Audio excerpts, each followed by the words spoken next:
Welcome to the Rim Brake Rodeo. We hope this video helps. You start by powering off and removing all cables.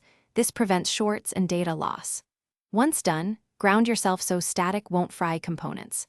Grab specific drivers, a plastic spudger, and the replacement battery rated for your model. Having parts ready saves time. Make sure the machine is cool. Remove the back cover carefully, unscrew in a consistent order, and use a magnetic or labeled tray so each screw returns to its original hole. Once the chassis is open, identify the battery connector and gently pry it straight up. Do not twist. You want power isolated so no current flows while you work.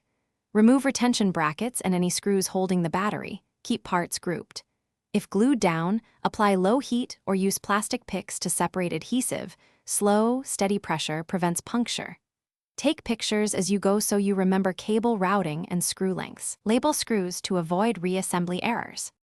Place the replacement battery in the bay aligned exactly as the old one sat. Make sure contacts meet and press the connector down until it clicks.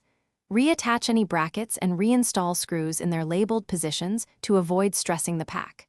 Refit the back cover and power on with the charger attached to verify charging and boot. Once stable, run a few charge cycles to calibrate reporting. If it doesn't boot or charge, check that the connector is fully seated. Thanks for watching. Consider subscribing if we helped you.